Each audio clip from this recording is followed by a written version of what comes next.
So we're back out in the garage and we're pretty much, however, the seat needs to dry out and the hood needs a repair in the front. So we're probably not going to get to those items for a little bit.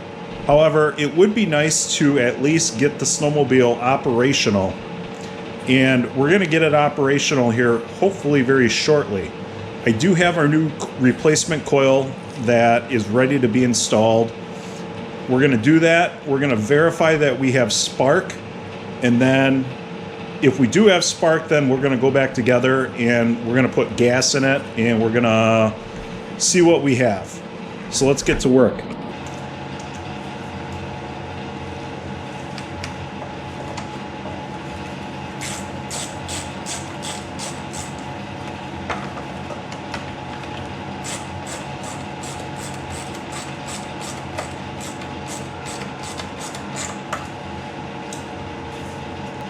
Okay, so we have a new coil. I ordered or bought new resistor plugs for the spark plugs, because the old ones were testing out at I think 15,000 ohms, and based on the part number it should have been closer to 5,000. So we have ordered and have new plugs, and what we're going to do here, we'll put a little dielectric grease on the end here, and we're going to move on our new plugs like so. And then what we'll do here, put a little more dielectric grease. And what we're going to do is we're just going to screw this in. We're going to screw it till it bottoms out, which it has. And then we're just going to slide our new boot into place, help keep moisture out. This dielectric grease, a little goes a long way.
We drained out most of the fuel in this, but I'm going to put a little pre-mixed gas in because we have the oil injection open line, the oil injection lines open, and I'm not going to go through the process of bleeding it out. I'm just going to run a pre-mixed amount of oil in, so by the time we run through the gas, the line should be bled out. It'll be a little bit smoky.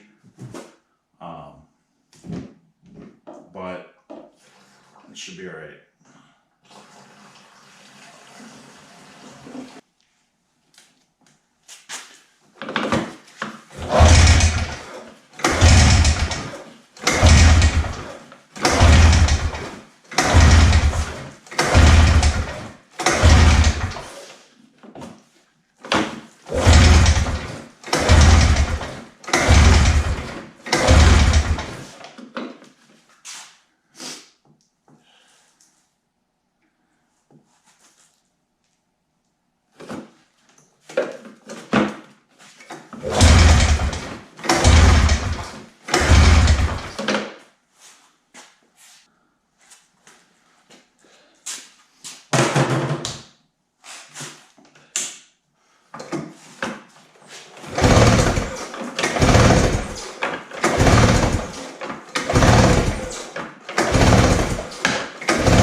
Another day, another few hours wasted on our vintage snowmobile.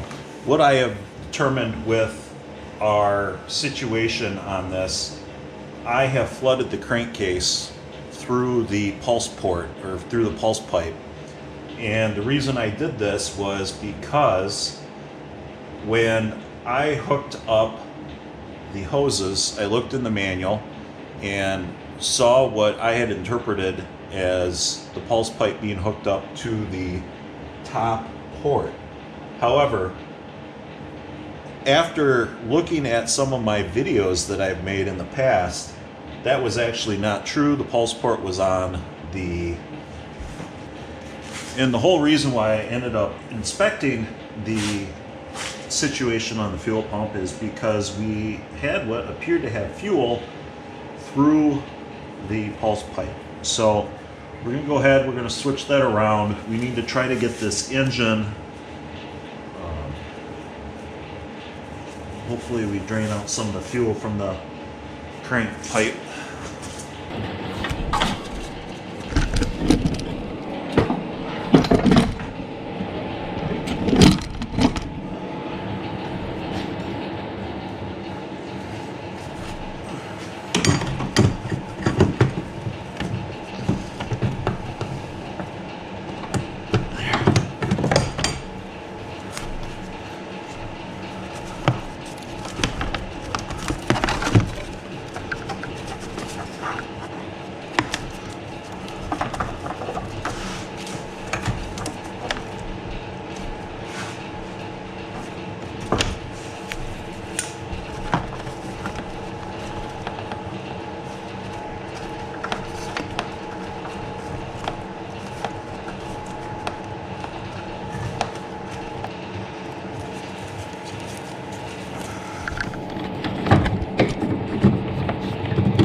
All right, so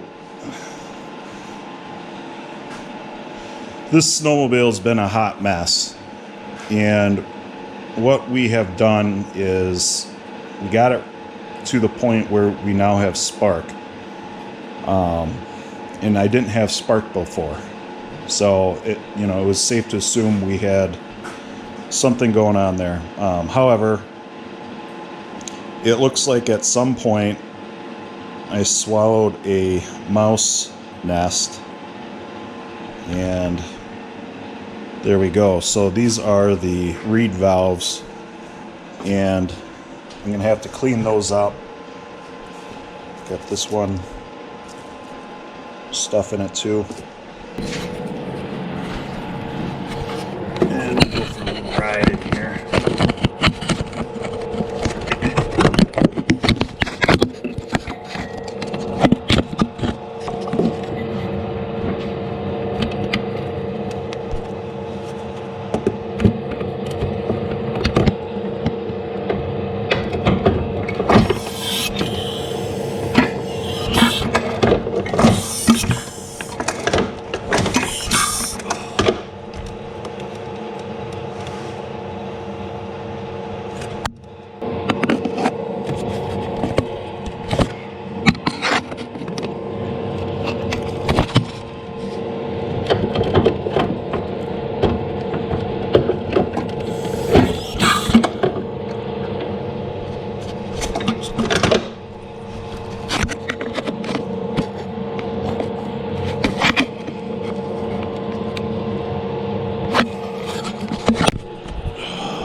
Okay, so what makes this sort of sad is I haven't discussed what I have done to this engine. And we had this engine apart about 2 years ago to follow up some work that had been done 20 years ago, where at the time the person I had bought it from had some engine work done, and there was something silly with the pistons, and one of them was redone and one of them was left behind. Long story short, I have it. It dumps a bunch of fuel on the ground. It runs on one cylinder.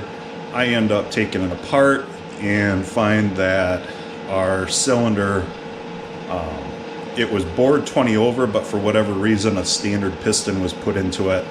So we ordered up a standard piston.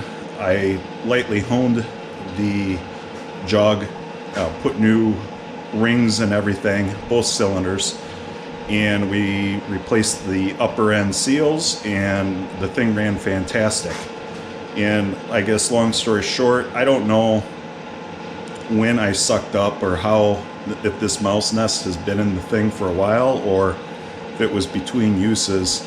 I am now familiar where they potentially come in, so I'll have to stuff a rag into that port so that they don't get into it. But it's unfortunate. I think what we're going to do for testing purposes, we're going to just clean it up and we're going to see if it works, how well it works, and go from there. Wow, this is just lovely.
Okay, so we have our stator installed, and we have the flywheel, or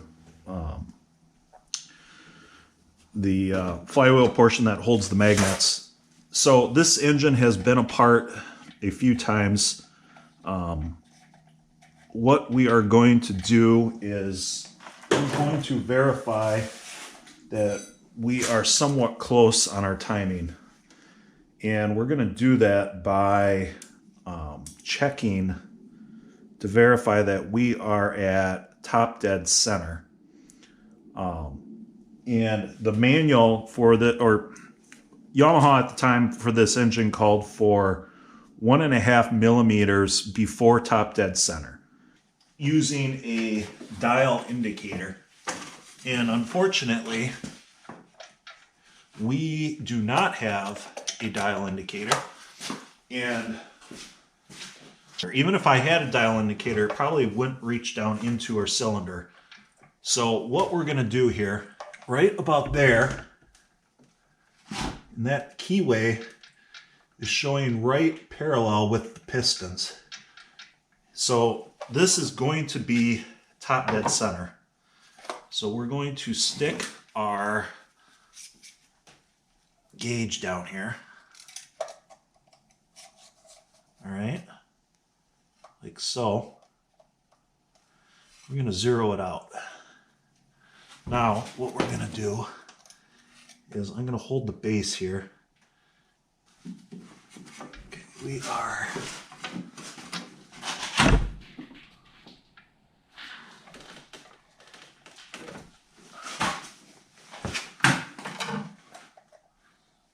okay right there. Give or take, that's pretty close.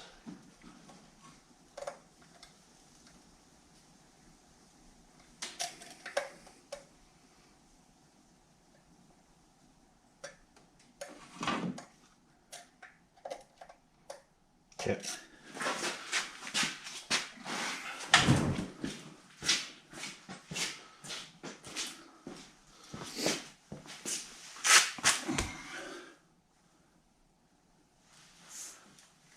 Now,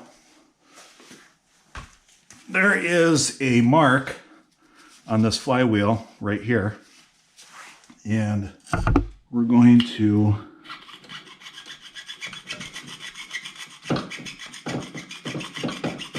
I'm going to sort of highlight that a little better. All right.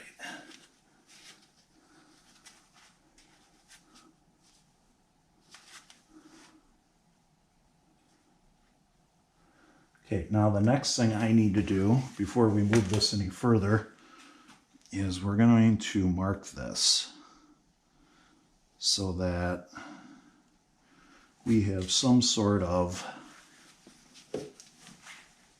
gauge.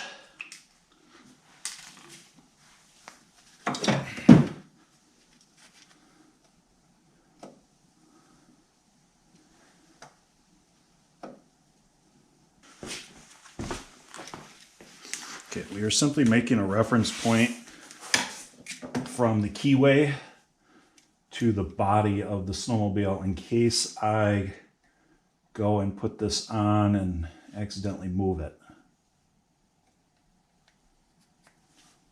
Okay. So that will line up our keyway, nothing more.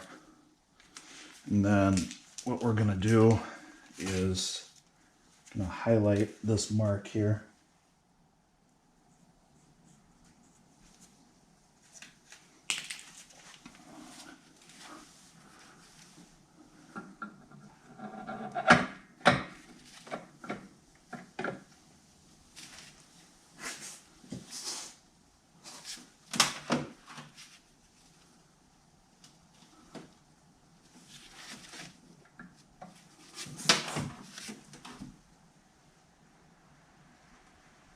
Okay, and what we need to do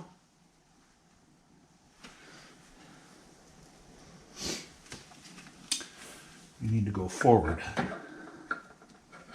All right, so and then what I would also like to do here is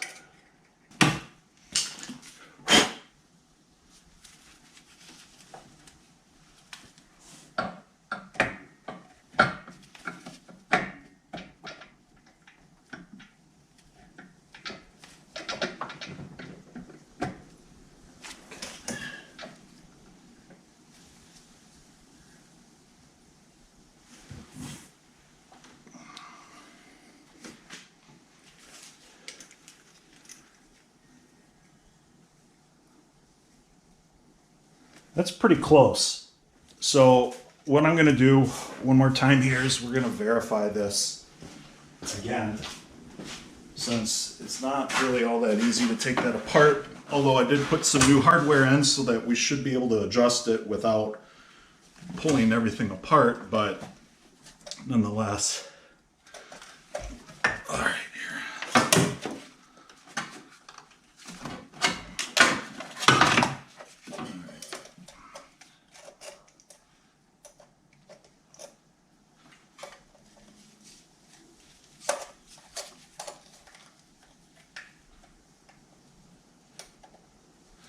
Okay, so what we're going to do here, we're going to go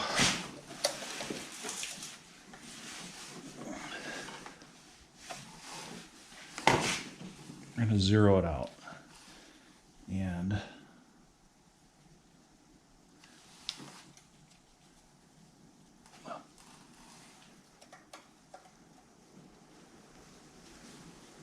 zero out one more time. There we go.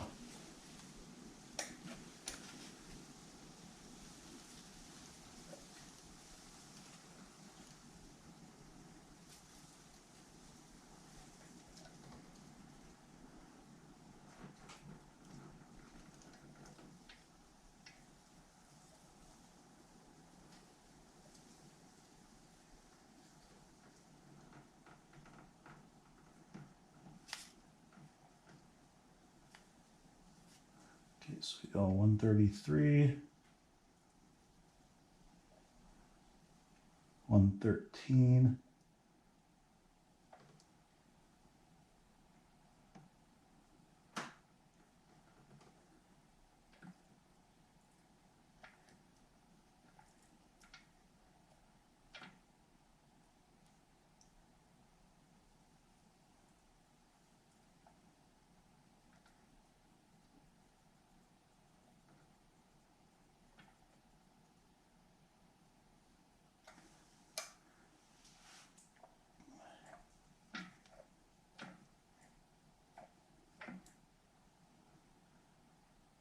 that's about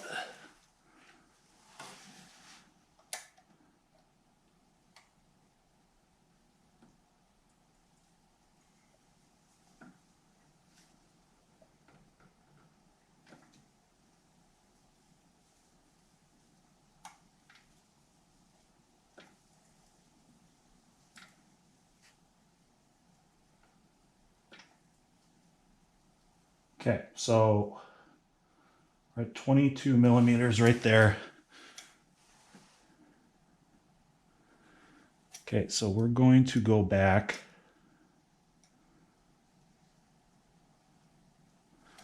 1.5 millimeters.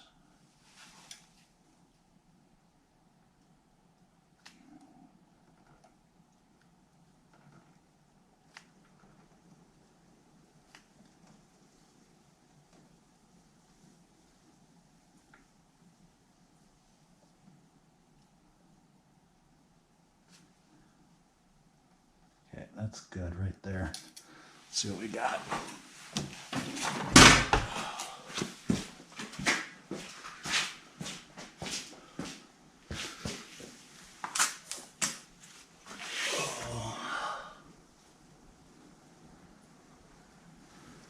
Okay, so we are pretty much right on the money with where we want to be. So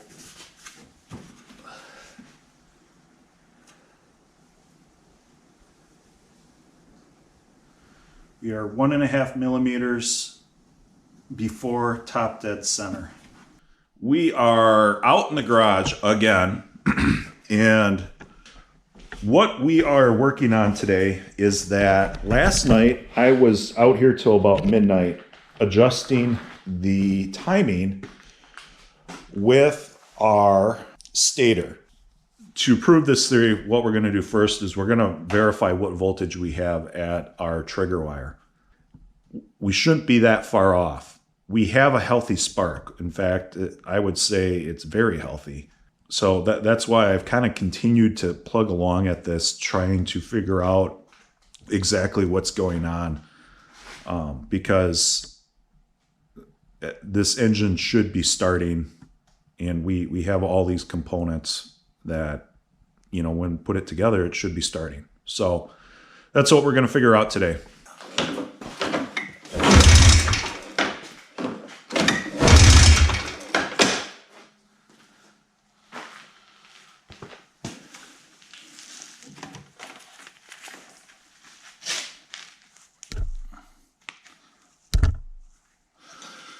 Okay, so we are at 2 volts, and based on the information I've read, we should be anywhere from 1 volt to 1.5 volts. All right, so here we are. We've got our stator back out, and so when I'm what the deal here is, when I'm looking at this wire is actually going right. It's winding right. It should be winding the other way. And that is what is going to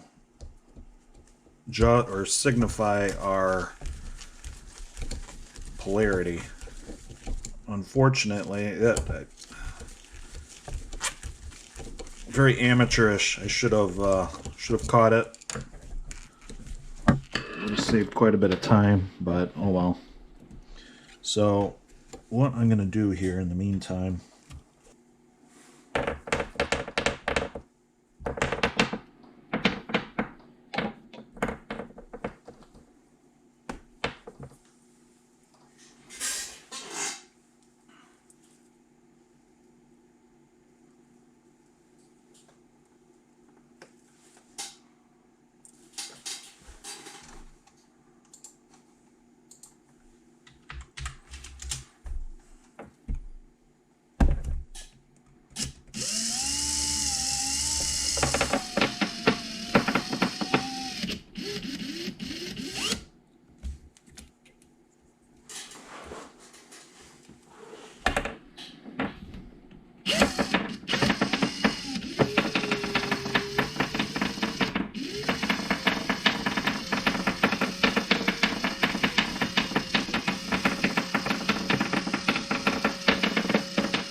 stuff that I do. Okay, you're gonna make sure that doesn't fall off that end, so go to the other, hold on. Do that? Come over here. Okay, we gotta be very careful because this will break. And if it breaks before we get it all done, then we're screwed. Okay, so the way this is gonna work. This wire? Yep. So we gotta come, so I'm gonna turn it, all right? I'm gonna turn this to you, and then we're gonna pull it out. So this is 1 time. We gotta do this 5 times. Do I hold it like this? Yep. And then, in fact, I want you to hold the little green thing for right now. Mm-hmm. Keep it from spinning.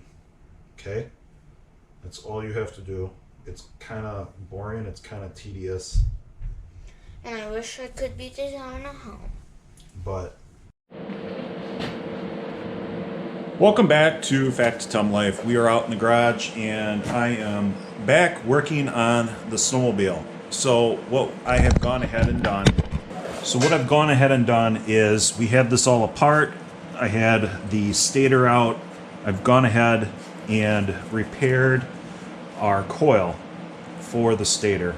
I think now we've got it winding the correct way, or at least the way that the factory had it wound, the direction. I have my resistance within probably about 9%, which is within specs of the manual. So we're going to go ahead, we're going to try this again. And so just to kind of recap what was going on last year or last spring when I was trying to start this, it really didn't matter, but I had a decent spark. If I started to play with the timing, and as much as I tried to, if I advanced the timing, nothing happened. However, if I retarded the timing, the engine would almost start, but it would pull the cord out of my hand. It would do that very consistently. It didn't really matter what was going on. So that led me to believe that my triggering coil triggers the timing for our CDI box, which is right here. So pretty basic.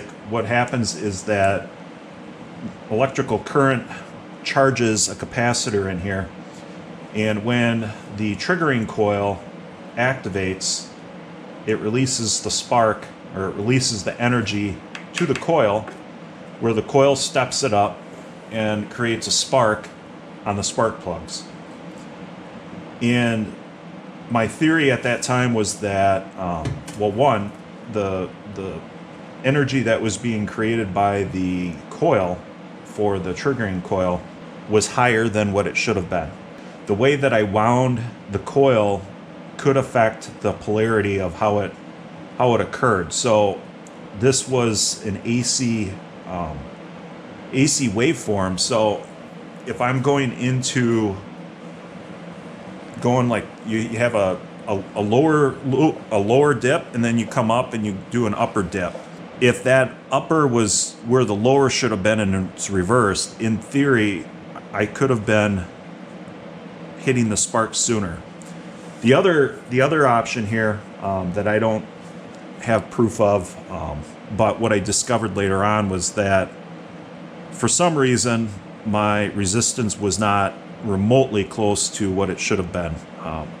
So when I pulled this all back apart, it was at 10 ohms. It should have been 15. I don't know if I had originally tested it and saw 15 and was like, oh, I'm good enough, or what the case may be. But long story short, I ended up with 21 feet of winding of 36 gauge coil wire. And based on a random calculator that I used with that gauge and that resistance that I'm looking for, it should have been more around the lines of 35 feet. So I went ahead and we rewound the coil with the correct length of wire, and I'm at 15 and a half, 16 ohms right now resistance, which is still technically within spec. So I'm happy with that. I guess we'll go ahead and we'll find out what that actually does for us. Okay, so we have our wires hooked up here temporarily. By temporarily, I mean we gotta make it look nicer, gotta make it so that it doesn't get damaged.